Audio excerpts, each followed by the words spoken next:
नमस्कार. हॅलो सह्याद्री या कार्यक्रमात मी पूनम चांदोरकर आपलं सगळ्यांचं मनापासून स्वागत करते. आदिवासी समाज क्रांतीचे जनक, स्वातंत्र्य सेनानी, महानायक बिरसा मुंडा यांचा जन्म 15 नोव्हेंबर 1875 मध्ये झारखंडमधील लिहतू या गावी झाला. त्यांनी झारखंडमध्ये क्रांतिकारी कार्य करून आदिवासी समाजाची दिशा आणि दशा बदलून एका नवीन राजनैतिक आणि सामाजिक युगाचा आरंभ केला आणि म्हणूनच त्यांचा जन्मदिवस जनजाती गौरव दिन म्हणून साजरा करण्यात येणार आहे. आजच्या या कार्यक्रमात आपण त्याच विषयी त्यांच्या कार्याचा संपूर्ण आढावा घेणार आहोत, चर्चा करणार आहोत. आजचा आपला विषय आहे क्रांतीसूर्य बिरसा मुंडा या निमित्ताने विशेष कार्यक्रम. आणि या महत्त्वाच्या विषयावर मार्गदर्शन करण्यासाठी, चर्चा करण्यासाठी आपण अशाच तज्ञ व्यक्तींना आपल्या इथे आमंत्रित करत असतो. आज आपल्याबरोबर इथे स्टुडिओमध्ये आहेत प्राध्यापक डॉक्टर माहेश्वरी गावित. नमस्कार मॅडम. नमस्कार. कार्यक्रमात तुमचं मनापासून स्वागत. धन्यवाद. प्राध्यापक डॉक्टर माहेश्वरी गावित या आदिवासी अभ्यास क्षेत्रातील ज्येष्ठ विचारवंत आहेत. आदिवासी साहित्य, लोकसाहित्य, आदिवासी भाषा यांचे अभ्यासक तसेच समीक्षक देखील आहेत. त्यांचे 25च्या वर ग्रंथ प्रकाशित झाले आहेत आणि त्यातील आदिवासी साहित्य व विचार या ग्रंथाला महाराष्ट्र शासनाचा 2009चा उत्कृष्ट वाङ्मय निर्मितीचा पुरस्कार देखील मिळालेला आहे. आज आपण त्यांच्याकडून क्रांतीसूर्य बिरसा मुंडा यांच्या संपूर्ण कार्याचा आढावा घेऊन तसंच अधिकाधिक चर्चा करून त्याविषयी अधिक जाणून घेऊयात. खूप वेगळा आणि खूप छान असा विषय आहे जो मला असं वाटतं की पहिल्यांदा लोकांसमोर जातोय आणि क्रांतीसूर्य बिरसा मुंडा यांचं कार्य आपण सगळ्यांपर्यंत या निमित्ताने या माध्यमाद्वारे पोहोचवण्याचं अगदी खरं ते करणार आहोत. खरं तर त्यांचं कार्य इतकं आहे की त्यांच्या आंदोलनामुळे बिहार, झारखंड इकडे त्यांना देवासमान पूजत होते. 15 नोव्हेंबर हा त्यांचा जन्मदिवस आणि त्या निमित्तानेच तो जनजाती गौरव दिन म्हणून साजरा करण्यात येणार आहे, घोषित केलेला आहे. त्याविषयी आम्हाला काय सांगाल? बरोबर. खरं तर भारतीय स्वातंत्र्य लढ्यामध्ये समर्पित झालेल्या एका क्रांतिकारी आदिवासी तरुणाचे नाव म्हणजे बिरसा मुंडा. आपल्याला सुरुवातीला हे लक्षात घ्यावं लागेल की बिरसाचं जे आंदोलन आहे ते केवळ आदिवासींसाठी नाही तर ते सर्वांसाठी आहे. कारण बिरसानं जो लढा दिला तो भारतभूमीच्या स्वातंत्र्यासाठी दिला, मायभूमीच्या रक्षणासाठी दिलेला आपल्याला दिसतो. त्यामुळे केंद्र शासनानं हा दिन जो जाहीर केलेला आहे त्याच्या मागचा मूळचा उद्देश हाच आहे की बिरसा मुंडानं भारतीय स्वातंत्र्यासाठी जे बलिदान दिलेलं आहे ते सर्वांसमोर यावं. कारण बिरसाचं कार्य जर आपण बघितलं तर समाजामधील जे वंचित लोक होते, जे उपेक्षित लोक होते, जे रंजले गांजलेले होते, जे शोषित लोक होते, त्या सर्वांसाठीचा मुक्ती संग्राम म्हणजे बिरसाचं आंदोलन. आणि त्यामुळे बिरसाचं आंदोलन जे आहे ते शोषकांसाठी एक कृतिशील असं भान होतं. आणि त्याचबरोबर आपण जरी असं म्हणत असलो की बिरसा मुंडाच्या आंदोलनाची भूमी ही बिहार भूमी जरी असली तरी सुद्धा त्याच्या ज्वाला ज्या होत्या त्या भारतभर पसरलेल्या आपल्याला दिसतात. आणि म्हणूनच बिरसाचं हे कार्य आपल्याला लक्षात घ्यावं लागेल. एक बिरसा खरं तर कोणत्या कारणानं प्रसिद्धीस आला याचं एक उदाहरण तुम्हाला सांगते की आपले भारताचे पंतप्रधान माननीय राजीवजी गांधी यांच्या मृत्यूनंतर त्यांना मरणोत्तर बिरसा मुंडा पुरस्कार दिला गेला आणि प्रसार माध्यमातून एवढ्या मोठ्या प्रमाणामध्ये या बातम्या पसरल्या की आपल्या भारतातील लोकांना बिरसा मुंडा कोण आहे हे त्याच्यामुळे कळालं खरं तर. म्हणजे या आदिवासी समाजानंही भारतीय स्वातंत्र्य लढ्यासाठी एक झुंजार असा क्रांतिकारक दिला आहे याचं खरं भान त्याच्यामुळे आलं. आणि आणखीन एक सांगायचं म्हणजे केंद्र शासनानं जनजाती गौरव दिन असा शब्दप्रयोग केलेला आहे. खरं तर आदिवासी समाजाची अशी भावना आहे की तो शब्दप्रयोग हा आदिवासी गौरव दिन म्हणून खरं तर गौरविला जावा. कारण आदिवासी या शब्दाला एक इतिहास आहे, त्याच्या मागे एक अस्मिता आहे. कारण आदिवासी असं म्हणत असताना वेगवेगळ्या जमाती आज आपल्याला बघायला मिळतात आणि आदिवासी या शब्दामध्ये तो एकत्रित समूह सामावलेला दिसतो. पण जनजाती हा शब्द जर वापरला तर ब्रिटिशांनी वापरलेली जी अनुसूचित जमातीची संकल्पना आहे म्हणजे जो विस्कळीतपणा आहे या जमातीमधला तो त्याच्यामधून सिद्ध होतो. कारण माननीय जयपाल मुंडा यांनी सुद्धा आदिवासी शब्दाचाच आग्रह धरलेला होता. त्यामुळे हा दिवस आदिवासी गौरव दिन म्हणून जर साजरा केला गेला तर आदिवासी समाजालाही त्याचा आनंद वाटेल.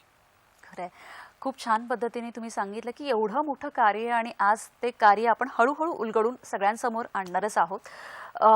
क्रांतीसूर्य बिरसा मुंडा यांचं थोडंसं म्हणजे कौटुंबिक जीवन किंवा त्यांचा प्रवास काय होता हे सुद्धा आम्हाला ऐकायला खूप आवडेल. नक्कीच.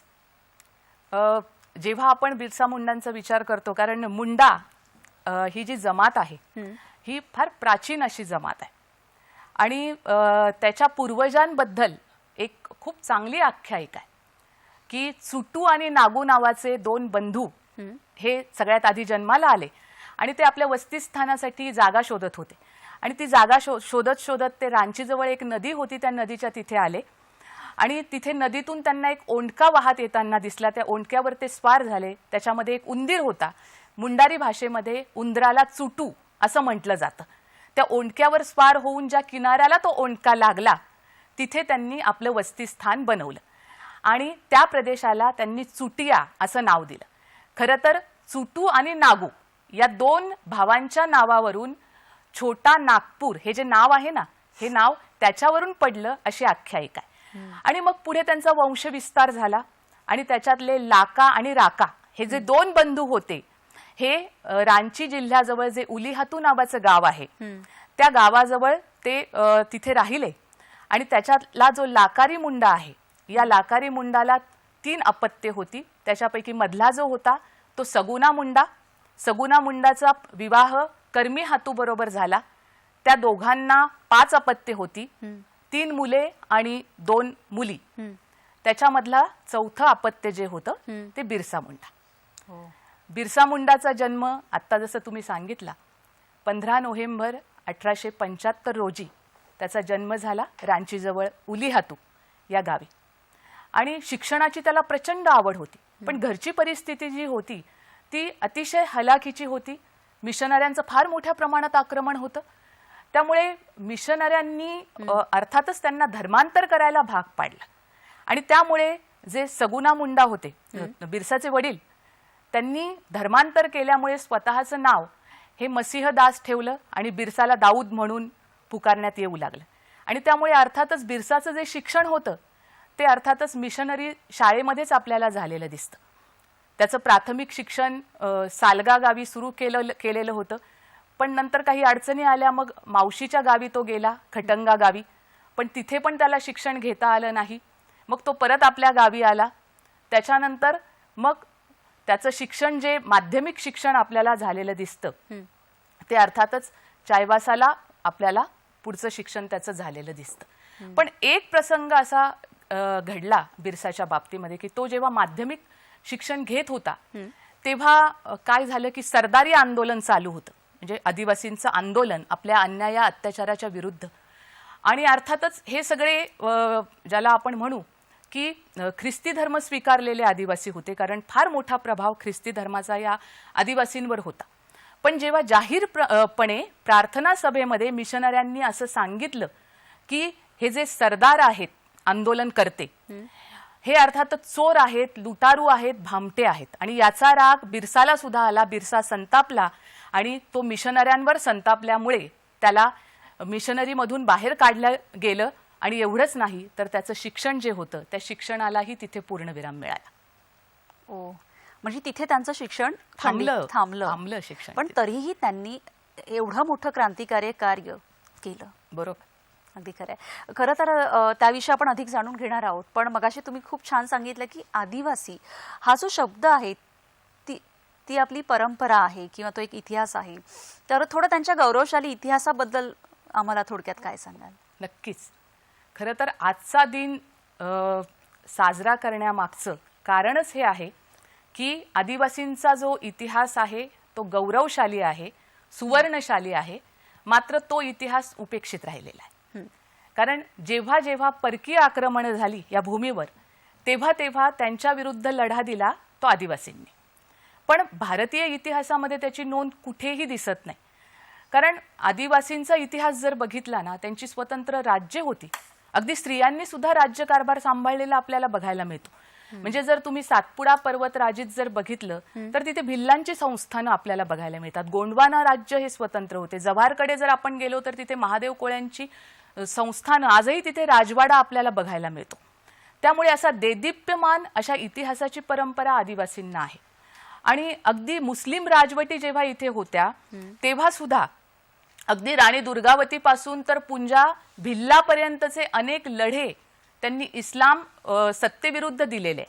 आणि ब्रिटिशांच्या विरुद्ध आदिवासींनी जवळजवळ 100च्या वर छोटे मोठे सशस्त्र लढे आपल्याला दिलेले दिसतात. पण खरं तर त्यांचा इतिहास हा उपेक्षित राहिलेला दिसतो. इतिहासामध्ये ज्या काही त्यांच्या नोंदी दिसतात ते अतिशय त्रोटक दिसतात किंवा ज्याला आपण म्हणू की चुकीची मांडणी त्यामध्ये केलेली आहे. एक पूर्वग्रह दूषित वैचारिक भावना त्यामागे आपल्याला बघायला मिळते आहे. कारण जर आता इथे आपण आदिवासींच्या लढ्याचा विचार करायचं ठरवलं तर आपण काय म्हणतो की 1857चा जो लढा आहे तो पहिला स्वातंत्र्य संग्राम. पण खरं पाहता बिहारमध्येच जे सिद्धू आणि कान्हू हे दोन बंधू होते, या दोन बंधूंनी ब्रिटिशांच्या विरुद्ध 30,000 सैन्यानिशी जो सशस्त्र असा जो लढा दिला 1855 मध्ये, तो लढा हा खरं तर पहिला स्वातंत्र्य लढा ठरतो. पण आपल्यातल्या किती लोकांना हे माहीत आहे?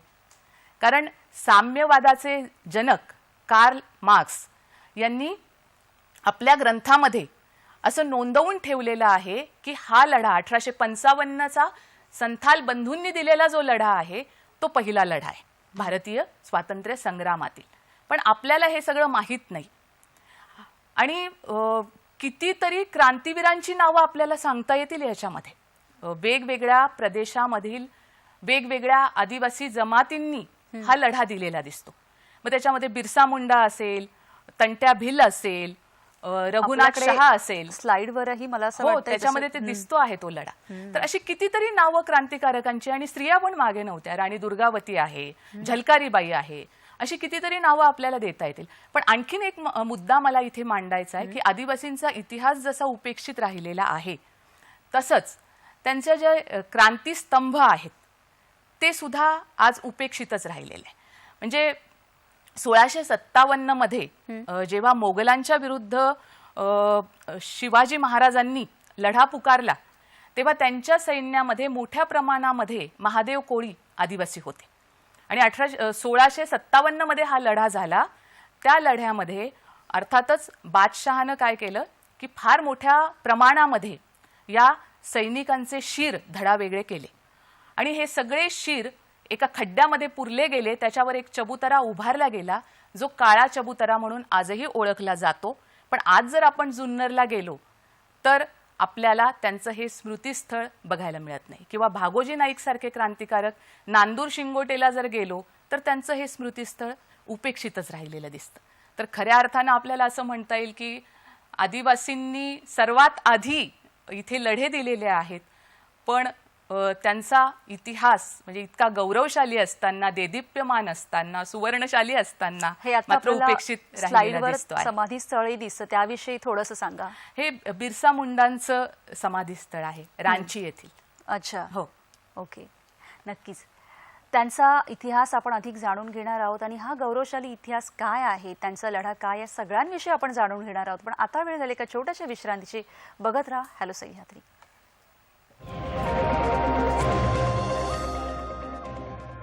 विश्रांतीनंतर सगळ्यांचं पुन्हा एकदा स्वागत. क्रांतीसूर्य बिरसा मुंडा यांच्या विशेष कार्यक्रमाविषयी आपण चर्चा करत आहोत आणि आपल्याबरोबर आहेत प्राध्यापक डॉक्टर माहेश्वरी गावित. माहेश्वरी ताई, खरंच खूप छान अशी तुम्ही माहिती म्हणजे तुमच्याकडून आमच्या सगळ्या प्रेक्षकांपर्यंत पोहोचली आहे की एवढा मोठा गौरवशाली इतिहास आहे आणि हे सगळे जसं तुम्ही सांगितलं की पहिली लढाई आणि ती सगळी माहिती आमच्यापर्यंत पोहोचवली, ती तर आपण ऐकणारच आहोत, त्याविषयी चर्चा करणार आहोत. पण मला अजून थोडं क्रांतीसूर्य बिरसा मुंडा, जसं मगाशी खूप छान तुम्ही सांगितलं की कशा पद्धतीने त्यांचं शिक्षण सुरू झालं आणि ते थांबलं, पण अजूनही त्यांच्या थोडं कौटुंबिक आणि इतर प्रवासाविषयी आम्हाला जाणून घ्यायला आवडेल. काय सांगाल? नक्कीच नक्कीच. कारण काय झालं की छोटा नागपूर हा खरं तर बिरसा मुंडाचा प्रदेश आणि त्या ठिकाणी 1894 मध्ये दुष्काळ पडला फार मोठ्या प्रमाणामध्ये आणि आदिवासींची अशी स्थिती झाली की खायला अन्न मिळेना, त्यात महामारी आली आणि अशा वेळी बिरसा मुंडा आणि त्याचे काही निष्ठावंत असे सैनिक बिरसा मुंडाच्या पाठीशी सदैव तत्पर असायचे, ज्याच्यामध्ये आपण सुखराम मुंडा, गया मुंडा, धानी मुंडा यांची नावं घेऊ शकू. तर या सगळ्यांनी मिळून या दुष्काळामध्ये ते आदिवासींच्या कुटुंबामध्ये फिरले आणि आदिवासींना त्यांनी धान्य पुरवलं आणि त्यामुळे काय झालं की या सगळ्या बांधवांचा विश्वास संपादन करण्यामध्ये बिरसा मुंडाला यश आलं आणि मग सगळे आदिवासी बिरसाला आपला कैवारी मानायला लागले. एक घटना अशी होती म्हणजे जी आपण म्हणू की फार हृदयद्रावक अशी घटना बिरसाच्या बाबतीत आपल्याला सांगता येईल की एकतर दुष्काळ पडलेला होता, लोकांना खायला धान्य नव्हतं आणि अशाच दुष्काळामध्ये एक मुलगी मृत झाली आणि मुंडा जमातीमध्ये अशी एक प्रथा आहे की मृत व्यक्तीबरोबर तिचं जे काही सामान असेल, म्हणजे भलेही ते सोन्याचे दागिने असतील, ते सगळे त्याच्या आवडत्या ज्या वस्तू असतात त्या आवडत्या वस्तू त्या प्रेताबरोबर दफन करायच्या. आणि अशाच एका मुलीचं निधन होतं आणि तिच्याकडे खूप दागिने असतात तिचे, तर ते दागिने सुद्धा त्या प्रेताबरोबर दफन केले जातात. तेव्हा बिरसाच्या मनामध्ये हा प्रश्न येतो की इथे लोकांना खायला धान्य नाही आणि इथे या मुलीच्या प्रेताबरोबर एवढ्या किमतीचे दागिने हे पुरले जात आहेत. आणि मग 1-2 दिवसांनी तो काय करतो बिरसा की त्या तिथे जातो आणि तिचं ते प्रेत उकरून काढतो स्मशानामध्ये जाऊन आणि ते दागिने घेऊन येतो, ते बाजारामध्ये विकतो, त्याचं धान्य खरेदी करतो. पण जेव्हा गावातल्या लोकांना आणि त्याच्या कुटुंबियांना हे कळतं तेव्हा मात्र कोणीही त्या धान्याला हात लावत नाही आणि उलट बिरसालाच वेडा म्हणून ठरवलं जातं. त्यामुळे बिरसाचं आणखीन एक वैशिष्ट्य सांगायचं म्हणजे वनौषधींचं जे ज्ञान होतं ते बिरसाला प्रचंड होतं आणि त्यामुळे लोकांचे आजार तो वेगवेगळ्या वनौषधी देऊन बरे करत असत. लोकांचं आरोग्य कसं चांगलं राहायला पाहिजे याच्याविषयी तो सल्ले देत आणि त्यामुळे त्याची वाणी जी होती ना ती अत्यंतिक प्रभावी अशी होती. आणि आजही बिरसा जरी आपल्यामध्ये नसला तरी बिहारमध्ये बिरसाची लोकप्रियता इतकी आहे की त्याच्याविषयी जी लोकगीतं प्रसिद्ध आहेत ना ती प्रचंड लोकभावनांनी रसरसलेली आणि वीररसानी ओथंबलेली अशी गीतं बघायला मिळतात. त्याच्यापैकी 2 ओळी अशा आहेत की खरंच ऐकायला त्याच्या आवडतील. भारावून जाव्यात आपण सगळ्यांनी, अशा त्या वीररसानं ओथंबलेलं असं हे गीत आहे. त्याच्यामध्ये अशा ते आहेत त्या ओळी की कैसो लियो हिंदुस्तान रे बिरसा, कैसो लियो हिंदुस्तान, बिरसा के हाथों में 2-2 बंदूक थे, बिरसा के हाथों में 2-2 तलवार थे, कमठे पे चढ़ा दियो तीर, नावे बिरसा रे कैसो लियो हिंदुस्तान.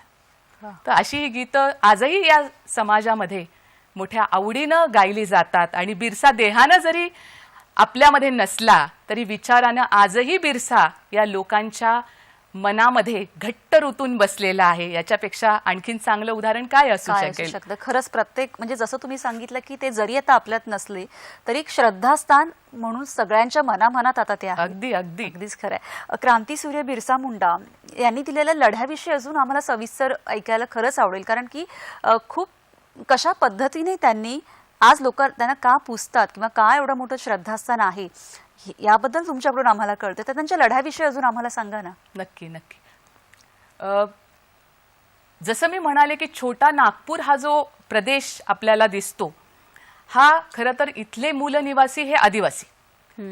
पण झालं काय की ब्रिटिश इथे आले, मिशनरी आले, सावकार, जमीनदार, ठेकेदार हे सगळे छोटा नागपूर या प्रदेशामध्ये वस्ती करून राहिले आणि आदिवासींचे जे मूळ अधिकार होते, विशेषतः जल, जंगल, जमीन, याच्यावरचा त्यांचा संपूर्ण अधिकार यांनी काढून घेतला. आदिवासी स्त्रियांवर बलात्कार केले गेले.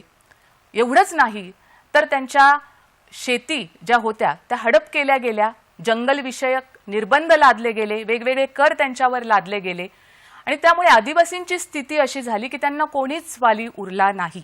म्हणजे चौफेर त्यांचं शोषण सुरू झालं. आणि मग अशा या परिस्थितीमध्ये आदिवासींमधला असंतोष हा निश्चितपणे आंदोलनाच्या स्वरूपामध्ये प्रकटला. 19व्या शतकाच्या मध्यंतरी जे आंदोलन सुरू झालं ना ते सरदारी आंदोलन म्हणून ओळखलं जायला लागलं आणि या आंदोलनामध्ये त्या भागातील वेगवेगळ्या जमातीचे आदिवासी सहभागी होते. म्हणजे जसे की गोंड होते, ओराव होते, मुंडा होते, संथाल होते. अशा सगळे जमातीचे आदिवासी मिळून हा लढा त्यांनी पुकारलेला होता, ज्याला सरदारी आंदोलन असं म्हटलं जातं. अर्थातच या सरदारांवर सुद्धा जर आपण बघितलं तर मिशनऱ्यांचा प्रभाव होता. त्यामुळे त्यांनी मिशनऱ्यांचा आश्रय घेतला सुरुवातीला. पण हे जे धर्मप्रसारक होते यांनी काय केलं त्यावेळी की या सगळ्या क्रांतिकारकांना पकडून दिलं. अर्थातच त्यांना तुरुंगात टाकण्यात आलं. बरेच क्रांतिकारक हे तुरुंगामध्ये त्यांचा मृत्यू झाला आणि त्यामुळे बिरसाला हे कळालं त्यावेळेला, कारण बिरसा हा सुद्धा मिशनरी स्कूलमध्ये शिकलेला होता आणि त्यांच्या विचारांचा फार मोठा प्रभाव बिरसावर सुरुवातीला होता. पण सरदारी आंदोलन जेव्हा उभं राहिलं तेव्हा बिरसाला हे कळालं की या भारत भूमीला जर स्वातंत्र्य प्राप्ती करून द्यायची असेल आणि आदिवासींना जर शोषण मुक्त करायचं असेल तर मिशनऱ्यांचा विचार काहीही कामाचा नाही. आणि तेव्हापासून बिरसाला हेही पटलं की सरदारी आंदोलन जे आहे ना ते त्यांच्या न्याय्य हक्कासाठी आहे आणि त्यांचं जे शोषण होतं आहे त्याच्या विरुद्ध हा लढा आहे आणि म्हणून त्या आंदोलनामध्ये बिरसा सहभागी झाला.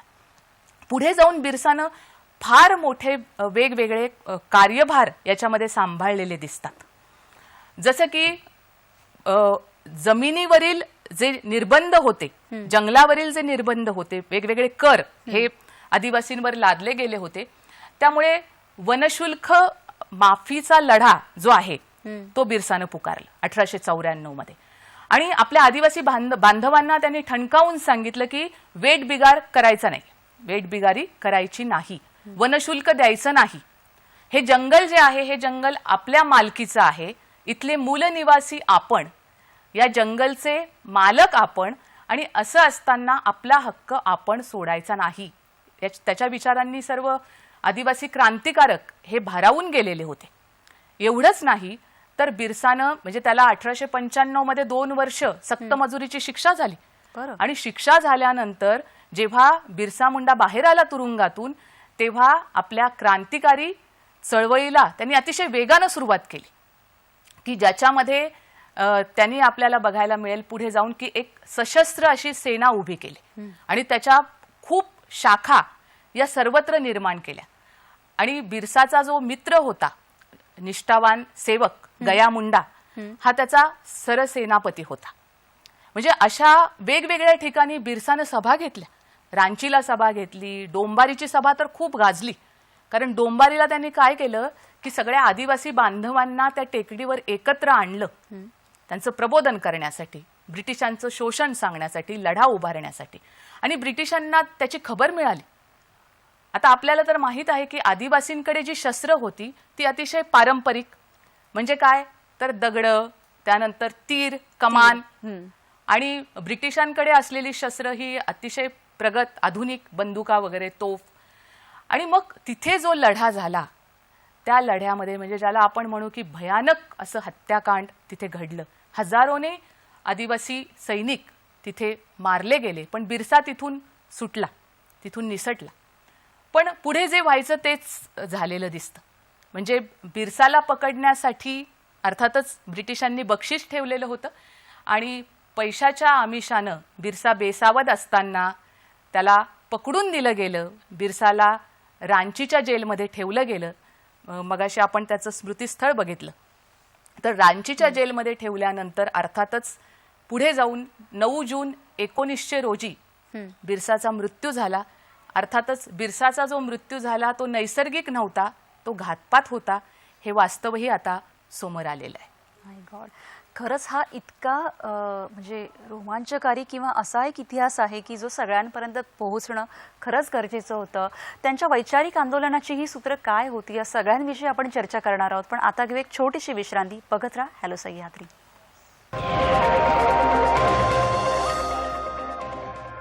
क्रांतीसूर्य बिरसा मुंडा यांचं अगदी रोमांचकारी कार्य, त्यांचा इतिहास आपल्यासमोर आज आपण ह्या कार्यक्रमाद्वारे माध्यमाद्वारे आपण मांडत आहोत आणि त्याविषयी आपल्याला माहिती देत आहेत प्राध्यापिका डॉक्टर माहेश्वरी गावित. ताई, तुम्ही आता जसं सांगितलं की त्यांच्या वैचारिक आंदोलनाची सूत्र काय होती त्याविषयी थोडं आम्हाला सांगा ना. आणि अशा पद्धतीने म्हणजे त्यांचा लढा खरंच खूपच गौरवशाली हा जो इतिहास आहे तो आज या माध्यमातून पुढे जातोय. पण जसं तुम्ही सांगितलं की त्यांचं वैचारिक आंदोलन त्याची सूत्र काय होती? बिरसाचं आंदोलन जे होतं ते वैचारिक आंदोलन होतं हे पण आपण आधी समजून घ्यायला पाहिजे. कारण बिरसानं जे जे काम केलं आदिवासींसाठी त्याच्यामध्ये मी आता सांगितलं की त्यांनी जंगल राज स्थापन केलं, वनशुल्क माफीचा लढा दिला, सशस्त्र सेना उभी केली, बिरसा धरम दिला, उलगुलानची घोषणा केली. कारण उलगुलान हे बिरसाचं स्वप्न होतं. खरं सांगायचं तर हे जे वैचारिक आंदोलन त्यानं ब्रिटिशांच्या विरुद्ध उभारलेलं होतं ना, त्याच्या विचारांनी आदिवासी तरुण वर्ग हा भारावून गेलेला होता आणि त्याच्या या लढ्यामध्ये तो सहभागी झालेला होता मोठ्या प्रमाणामध्ये. तर ती सूत्र जी आहेत ना, ती सूत्र अशी होती वैचारिक आंदोलनाची की जे जे लोक आदिवासींचं शोषण करतात त्याला बिरसा मुंडानं एक वैशिष्ट्यपूर्ण असा शब्द वापरलेला होता, त्याला तो दिक्कू असे म्हणे. ते सगळे दिक्कू, जे जे आदिवासींचं सगळ्या प्रकारे शोषण करतात ते दिक्कू होत असं बिरसा म्हणतो. त्याचबरोबर बिरसाचं असं म्हणणं होतं की आदिवासींनी वेठबिगारी करू नये. त्यानंतर आदिवासींवर लादलेले जे वेगवेगळे कर आहेत, जंगल विषयक असतील, शेती विषयक असतील, तर हे जे कर आहेत हे सगळे अन्यायकारक आहेत, ते त्यांनी भरू नये. त्याचबरोबर आदिवासींनी कर्जबाजारी होऊ नये, सेवकपत्र तयार करू नये, हा फार महत्त्वाचा भाग आहे. आणि त्याचबरोबर पुढे जाऊन ब्रिटिशांनी हे जे जंगलविषयक कायदे निर्माण केलेले होते की ज्याच्यावर खरं तर आदिवासींचा अधिकार होता, जल जंगल जमिनीवर, तेच सर्व अधिकार ब्रिटिशांनी काढून घेतलेले होते. तर अशा या जाचक कायद्यांच्या विरुद्ध लढा उभारणे आणि पुढे जाऊन हे आंदोलन आणखीन व्यापक खरं तर बिरसा मुंडाने केलेलं होतं की भारतभूमीच्या स्वातंत्र्यासाठी सर्व क्रांतिकारकांनी एकत्र यावं आणि लढा द्यावा आणि ब्रिटिशांची ही जी राजवट आहे ही उलथून टाकावी. खरंच म्हणजे एक वैचारिक आंदोलन एक व्यापक स्वरूपात त्यांनी केली. चर्चा आपल्याला अशीच पुढे चालू ठेवायची. पण आता फोनच्या माध्यमातून एक गेस्ट आपल्याबरोबर आपण संपर्क साधणार आहोत. आपल्याबरोबर आहेत गडचिरोलीवरून कुसुम अलाम, ज्यांचं खूप तिथे आदिवासीसाठी सामाजिक कार्य चालतं. नमस्कार कुसुमताई. कुसुमताई नमस्कार, कार्यक्रमात तुमचं स्वागत. गडचिरोलीवरून सामाजिक कार्यकर्त्या कुसुम अलाम आपल्याबरोबर फोनद्वारे संपर्क साधत आहेत. नमस्कार कुसुमताई. हां, संपर्क थोडासा काही कारणास्तव तुटलेला आहे. तर आपली चर्चा आता तुम्ही जसं सांगत होता की तुम्ही त्यांच्या वैचारिक आंदोलनाबद्दल सांगितलं, पण आता मगाशी तुम्ही उलगुलान हे जो शब्द वापरला तर त्याविषयी आम्हाला थोडंसं जरा सांगा ना. उलगुलान हा जो शब्द आहे ना, हा बिरसाच्या क्रांती लढ्याचं हां. एक सूत्र आहे. ती बिरसाच्या क्रांती लढ्याची एक घोषणा आहे. आणि जसं मी मगाशी म्हणाले की बिरसाचं स्वप्न हे उलगुलानचं होतं. खरं तर उलगुलान हा मुंडारी भाषेतील शब्द आहे. आणि उलगुलान म्हणजे एकाच वेळी सर्व क्षेत्रामध्ये केलेली क्रांती, एकाच वेळी शोषणाविरुद्ध, अन्यायाविरुद्ध उठवलेला आवाज म्हणजे उलगुलान. म्हणजे इतकं व्यापक स्वरूप या उलगुलानच्या या सूत्रामध्ये असलेलं दिसतं. वा. आणि या उलगुलानची काही ज्याला आपण म्हणू की तत्व, ही सुद्धा बिरसानी आदिवासींच्या समोर ठेवलेली होती. ताई, त्या तत्वांबद्दल आपण खरंच जाणून घेऊया, पण आता आपला जो फोन संपर्क तुटला होता, तर आपल्याशी बोलतायत गडचिरोलीवरून कुसुम अलाम. नमस्कार कुसुम ताई. हा, बोला ना मॅम. नमस्कार, कार्यक्रमात तुमचं स्वागत. नमस्कार. खरं तर आपण हा जो क्रांतीसूर्य बिरसा मुंडांचा गौरव दिन आपण जो साजरा करत आहोत, तर त्या अनुषंगाने आदिवासी बांधवांबद्दल तुम्ही काय सांगाल किंवा त्यांच्या कार्याबद्दल तुम्ही काय सांगाल? सगळ्यात आधी मला हे म्हणायचं आहे की बिरसा मुंडांचा जन्मदिवस हा आदिवासी गौरव दिवस म्हणून जो शासनाने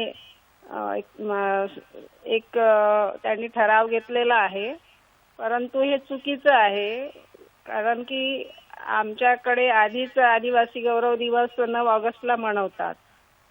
दुसरं असं की आदिवासी लोक जे आहेत ते जल जंगल जमिनीचा लढा म्हणजे बिरसा मुंडांची क्रांती अजूनही सुरू आहे.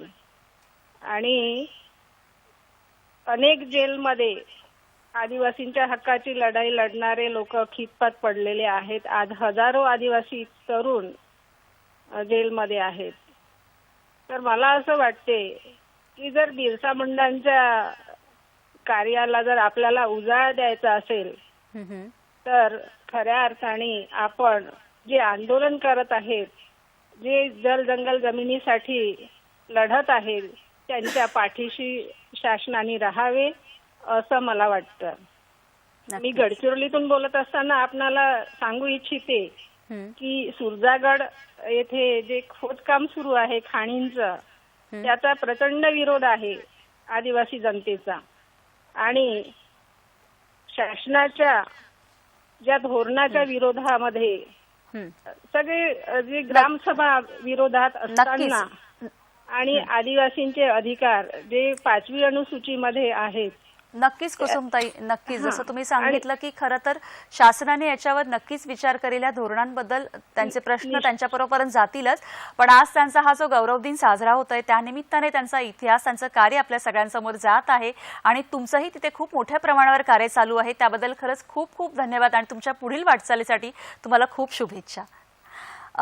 ताई, खरं तर आता जसं आपण ही चर्चा करतोय, हा इतिहास, त्यांचं कार्य सगळं जाणून घेतोय, त्याच मगाशी तुम्ही शब्द अजून म्हणजे एक सांगितलं की बिरसा धरम, त्याविषयी आम्हाला थोडक्यात सांगा ना जरा, काय आहे बिरसा धरम? खरं तर बिरसा मुंडाने म्हणजे त्याचं आयुष्य जर आपण बघायला गेलो बिरसा मुंडाचं, तर केवळ 25 वर्षांचं. आणि या 25 वर्षांच्या आयुष्यामध्ये बिरसा मुंडाने वेगवेगळ्या क्षेत्रामध्ये जी क्रांती केलेली आहे ती निश्चितच लक्षवेधक अशी आहे. म्हणजे जसं की वैचारिक आपल्या आंदोलनाची दिशा बिरसा मुंडाने ठरवली. उलगुलान हे त्यांच्या लढ्याचं तर सूत्रच होतं, घोषणाच होती. आणि त्याचबरोबर बिरसा धरम हा सुद्धा बिरसा मुंडांनी आपल्याला दिला. खरं तर बिरसा धरम जो होता ना, हा ज्याला आपण एक सुधारणावादी आंदोलन म्हणू शकू. आता हा धर्म असा होता की आदिवासींचा धर्म म्हणजे निसर्गाश्रयी. खरं तर आदिवासी कोणत्याही धर्माचे नाहीत. आदिवासींचा धर्म म्हणजे निसर्ग, पारंपरिक धर्म. आणि त्यामुळे हा पारंपरिक धर्म हाच बिरसा धर्मचा पाया असलेला आपल्याला बघायला मिळतो. ओके. आणि याची तत्व जर आपण बघितली ना, तर ती सगळी निसर्गावर आधारित आहे. म्हणजे बिरसा मुंडा या तत्वांमध्ये असं म्हणतात की तुम्ही ज्या शक्तीची पूजा करायची आहे ती सिंग बोंगा, हा खरं तर मुंडारी शब्द आहे. सिंग बोंगा म्हणजे सर्व शक्तिमान, निसर्ग शक्ती या अर्थानं. आणि त्याचबरोबर बिरसा मुंडा पुढे जाऊन या धर्माच्या बाबतीत आणखीन बऱ्याच गोष्टी आदिवासींना सांगतात की मद्यपान करू नये, मांसाहार वर्ज्य करावा, त्यानंतर सद्वर्तन अंगी बाणावे, त्याच्यानंतर शूद्र देवदेवतांची पूजा करू नये, प्रेम हे मानव जातीचं सर्वोच्च मूल्य आहे आणि त्या मूल्याचा वापर आपण जगताना केला पाहिजे, दुसऱ्यांवर विसंबून राहू नये, हिंसा करू नये, अशी ज्याला आपण म्हणू की मानवी मूल्ये जगण्यासाठी जी आवश्यक असतात, की ज्याच्यामध्ये निसर्गाची प्रतिष्ठा आहे, निसर्गाची पूजा आहे, त्याचबरोबर मानवतावादी दृष्टिकोन आहे, ज्याच्यामध्ये स्वावलंबन आहे, म्हणजे या सगळ्या गोष्टी या बिरसा धरम मध्ये आलेल्या आहेत. त्यामुळे मला तर असं वाटतं की आज आपण बघतो आहोत की माणूस पूर्णतः यंत्रावलंबी झालेला आहे. खरं फक्त आपल्या स्वार्थाचाच विचार करतो, भावना शून्य झालेला आहे, माणुसकी हरवलेली आहे आणि निसर्गापासून दुरावत चाललेला आहे. कारण आज सगळ्यात मोठा जो प्रश्न आहे तो पर्यावरणाचा ऱ्हास होताना दिसतोय मोठ्या प्रमाणामध्ये. तर त्यामुळे बिरसा धरम याच्यामध्ये जी मूल्य बिरसाने सांगितलेली आहे ना, ती आजच्या काळामध्ये आपल्या सगळ्यांना उपयुक्त ठरणारी आहे असं मला वाटतं. खरंच आहे. म्हणजे जसं तेव्हा त्यांनी सांगितलंय की आणि जी तत्व आणि जी ज्या पद्धतीची मूल्य त्यांनी सांगितलेली आहे ती खरं तर कुठलाही अवडंबर न करता एक मानवी धर्म कसा असावा किंवा मनुष्य कसा असावा याचं सुंदर उदाहरण ते आहे. आणि आपण असं म्हटलोच आहे की हे सगळं निसर्गातून मिळालेलं आहे, ते सगळं निसर्गालाच आपल्याला परत द्यायचंय. सो त्याचा आदर करणं निसर्गाचं तर हे पहिलं आपलं काम आहे. खरं तर मगाशी तुम्ही सांगितलं की अनेक आदिवासी या लढ्यांमध्ये होते, तर स्त्रियांचा किती आणि कसा समावेश होता त्याविषयी अगदी थोडक्यात. अगदी खरं तर आदिवासी संस्कृतीमध्ये ना स्त्रियांना खूप महत्व आहे. हो, म्हणजे एक महत्वाचं मूल्य आदिवासी संस्कृतीमध्ये आहे की स्त्री पुरुष समानता. किंबहुना पुढे जाऊन आपण असंही म्हणू शकतो की स्त्रियांना पुरुषांपेक्षा महत्वाचं स्थान हे आदिवासी समाजामध्ये आपल्याला बघायला मिळतं. आणि ते खूप मोठे खूप महत्वाचं आहे. मला जिथे आपल्याकडे आपण पितृसत्ताक म्हणतो तर तिथे मातृसत्ताक पद्धती आजही आदिवासींमध्ये आपल्याला बघायला मिळते. म्हणजे गारो खासी या ज्या जमाती आहेत ना, त्या जमातीमध्ये आजही आपल्याला मातृसत्ताक पद्धती बघायला मिळते. पण आदिवासी स्त्रियांचा इतिहास जर बघितला ना, तो पण खूप दैदिप्यमान आणि गौरवशाली असा आहे. कारण आदिवासी स्त्रियांनी राज्यकारभार सांभाळलेला आहे. अगदी आपण आफ्रिकेमध्ये जर फार पूर्वी डोकावलं तर तिथे ॲमेझॉन्स नावाच्या लढवय्या स्त्रियांचा एक गट होता.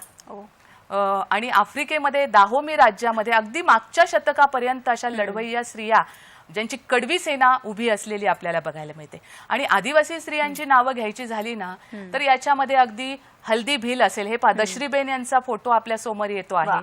त्यानंतर राणी दुर्गावती आहे, गाई डिनलू आहे, नागा राणी म्हणून नागालँडची राणी, त्यानंतर झलकारी बाई आहे आणि त्याचबरोबर या नागा राणी आहेत गाई डिनलू. तर या सगळ्या ज्या आपल्याला महिला दिसत आहेत, आदिवासी महिला, या सगळ्या या स्वातंत्र्य लढ्यामध्ये सहभागी झालेल्या आपल्याला बघायला मिळतात. आणि अनेक आदिवासी स्त्रियांनी राज्यकारभार सांभाळलेला आपल्याला बघायला मिळतोय त्याच्यामध्ये. म्हणजे त्याच्यामध्ये राणी सौरा आहे, राणी कमाल हिरो आहे, सिंदगी दैया आहेत, हिराईसा आहेत, अशी कितीतरी नावं आपल्याला सांगता येतील. पण आणखीन एक मुद्दा, राणी दुर्गावतीचा फोटो आपल्याला समोर दिसतो आहे. जसे की हल्दीबाई भिल या सुद्धा फार मोठ्या क्रांतिकारक होऊन गेल्या. आपल्या सगळ्यांना माहित आहे की राणा प्रतापांच्या सैन्यामध्ये भिल्ल आदिवासी मोठ्या प्रमाणामध्ये होते आणि हल्दीबाईची जी म्हणजे हल्दी घाटीची जी लढाई आहे ती आपल्या सगळ्यांना माहिती. पण आपल्याला हे माहित आहे का ते नाव का पडलं? कारण त्या ठिकाणी सगळ्यात आधी शहीद होणारी जी महिला होती ती हल्दीबाई भिल होती, म्हणून त्याला हल्दी घाटी असं नाव.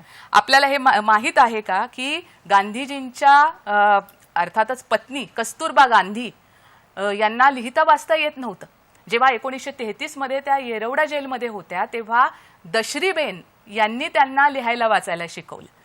आपल्याला हे माहित आहे का, जेव्हा राणी लक्ष्मीबाई म्हणजे जेव्हा स्वातंत्र्य युद्धाची ठिणगी पडलेली होती मेरठला, तेव्हा अशा वेळी राणी लक्ष्मीबाईंचा जो सल्लागार होता त्यांनी सांगितलं की आता तुम्ही इथून निघून जावं सुरक्षितपणे.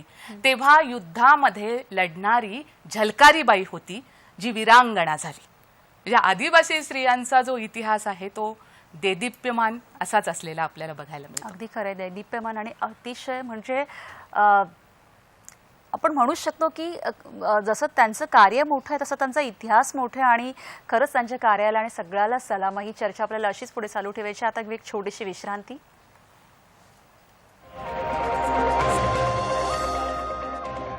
क्रांती सूर्य बिरसा मुंडा यांचा दैदिप्यमान आणि गौरवशाली इतिहास या आजच्या कार्यक्रमातून आपण जाणून घेत आहोत.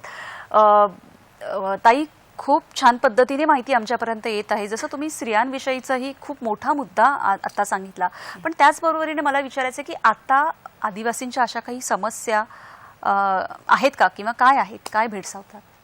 आजही वास्तव बदललेलं नाही असंच आपण म्हणू शकतो. कारण फार ऐरणीवर आलेले खूप मोठे मोठे प्रश्न आज आदिवासींच्या बाबतीत आपल्याला असलेले दिसतात. जसे की धर्मांतराचा प्रश्न आहे, पुनर्वसनाचा प्रश्न आहे, त्यांच्या स्थानांतराचा प्रश्न आहे, त्याच्यानंतर कुपोषणाचा प्रश्न हा फार मोठा आहे. आदिवासी स्त्रियांचं होणारं लैंगिक शोषण, त्याच परिसरामध्ये नक्षलवादी आणि पोलिसांकडून त्यांचा होणारा छळ, म्हणजे नक्षलवादी आणि पोलीस या दोहांच्या कैचीमध्ये आदिवासी आज सापडलेला दिसतो. आरक्षणावर होणारं आक्रमण आहे, बोगस आदिवासींची समस्या आहे आणि विशेष करून शासकीय योजनांचा जो गैरव्यवहार होतो आहे तोही आपल्याला विशेष करून आदिवासींच्या बाबतीमधील एक फार मोठी समस्या म्हणता येईल. कारण एक कवी असं म्हणतो की आदिवासी हा शब्द ते अशा रीतीने उच्चारतात की महारोग्यास पर्यायी शब्द असावा, पण हा शब्द जेव्हा शासन दरबारी जातो तेव्हा तो मधाळ होतो, त्यातून मध टपकतो आणि जो तो त्याला मन मानेल तसा मुरगाळतो, पिरगाळतो, चुरगाळतो आणि तो शब्द बिचारा कधी कधी दमही तोडतो. अशी काहीशी आदिवासींची अवस्था आज झालेली दिसते. अगदी खरं आहे. आता जसं तुम्ही ह्याचं हे कार्य आज आमच्यापर्यंत आणलं आणि का आहे हा सगळा इतिहास आहे तो आम्हाला कळलेला आहे, त्याच्यानंतर त्यावरून आम्हाला असं विचारायचं की बिरसा मुंडा यांचा विचार म्हणून आजच्या या सगळ्या पिढीला तुम्हाला काय संदेश द्यावा असं वाटतं? अगदी हा प्रश्न फार महत्वाचा आहे. कारण बिरसा मुंडाचं कार्य आज आपण या कार्यक्रमामध्ये उलगडलं आणि आज आपण बघतो आहोत की बिरसा मुंडानं ज्या परिस्थितीमध्ये, ज्या पार्श्वभूमीमध्ये लोकयुद्ध लढलं ते या सगळ्या युद्धांपेक्षा वेगळं होतं हे आपल्याला पटलेलं आहे. पण आजची परिस्थिती अशी आहे की आजही आदिवासींचं शोषण थांबलेलं नाही. आजही सगळे प्रश्न तेच आहे. म्हणजे जी बिरसाकालीन व्यवस्था होती ना, ती बिरसाकालीन परिस्थिती, प्रवृत्ती सर्व तीच आहे आणि आजही ती मोठ्या दिमाखानं मिरवते आहे. म्हणजे अशी परिस्थिती जेव्हा जेव्हा येईल तेव्हा मला असं वाटतं की बिरसा मरेलच कसा. म्हणजे बिरसा जरी देहानं आपल्यात नसला तरी विचारानं आज तो आपल्यामध्ये आहे आणि म्हणून बिरसाला मरण नाही आणि उलगुलानला अंत नाही असंच आपल्याला म्हणावं लागतं. कारण आज आपण बघतो आहोत की बिरसाच्या सामाजिक आणि सांस्कृतिक कार्याची जी फलश्रुती आहे की वेगवेगळ्या सामाजिक संस्था वेगवेगळ्या कार्यक्रम राबवत आहेत, त्याच्या जयंत्या पुण्यतिथ्या मोठ्या प्रमाणात साजरी होत आहेत, त्याच्या नावानं पुरस्कार दिले जात आहेत, हे त्याच्या कामाची फलश्रुतीच आहे. नवीन पिढी खरं तर बिरसा मुंडाची प्रेरणा घेते आहे मोठ्या प्रमाणामध्ये. ही फार आनंददायी बाब आहे आणि बिरसानं जो संदेश दिलेला आहे की शिका, संघटित व्हा. खरंच हा जो तुम्ही आता सांगितलं की शिका आणि संघटित व्हा आणि नवीन पिढीने त्यांची प्रेरणा घेणं हीच खूप मोठी गोष्ट आहे. मला असं वाटतं आजचं हे कार्य सगळ्या पिढीपर्यंत पोहोचलं आणि त्याची दखल घेतली जाईल हीच आपण एक आशा बाळगूया. आजचा कार्यक्रम तुम्हाला कसा वाटला आम्हाला नक्की कळवा. माध्यमं तर तुम्हाला माहीतच आहेत, www.facebook.com/DD सह्याद्री. जीमेलद्वारे तुम्ही तुमच्या प्रतिक्रिया, तुमचे प्रश्न आमच्यापर्यंत पोहोचवू शकता. जीमेल ID आहे hellosahyadrady@gmail.com. यूट्यूबवर हा आणि सर्वच कार्यक्रम तुम्ही पुन्हा बघू शकता. ट्विटर ID सुद्धा आहे. माहेश्वरी ताई, तुम्ही इथे आलात आणि खरंच हा इतिहास, ह्या सगळ्या गोष्टी आमच्यापर्यंत, आमच्या प्रेक्षकांपर्यंत पोहोचवल्या त्याबद्दल खरंच खूप खूप धन्यवाद. भेटूया पुढील भागात पुन्हा एका नवीन विषयासह. तोपर्यंत नमस्कार.